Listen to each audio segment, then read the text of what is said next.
Benvolguts veïns i veïnes, vivim uns dies crítics i determinants. Els experts parlen ja de la segona onada de la pandèmia. Des de l'Ajuntament de la Jonquera seguim amb preocupació les xifres de contagis al nostre municipi, i és que són ja 72 els casos positius acumulats, situant la nostra vila en un risc de rebrot molt alt. L'Alt Empordà també es troba en la mateixa situació i, com a conseqüència d'això, l'Hospital de Figueres i els centres d'atenció primària de molts pobles estan començant a patir molta tensió.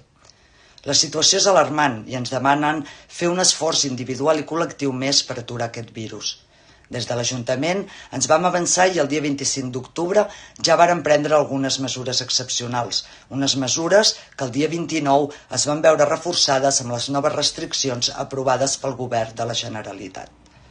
Vull demanar-vos que aquestes properes setmanes extremeu les precaucions i respecteu totes aquestes mesures de forma estricta. Hem de limitar la interacció, els contactes imprescindibles, reduir al màxim la mobilitat fora del domicili i reforçar la prevenció, mascareta, higiene de mans i distància de seguretat. No voldria acomiadar-me sense enviar un missatge de suport als professionals de bars, restaurants, centres d'estètica i bellesa i comerciants. Formeu part dels sectors més colpejats per les restriccions de contenció de la Covid.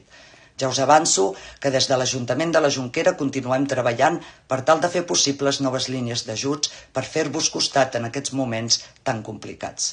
Recordeu, frenar l'expansió del virus és cosa de tots. Per tant, us demano novament màxima prudència i responsabilitat. Hem d'aplanar la corba i abaixar les xifres de contagi. Moltes gràcies.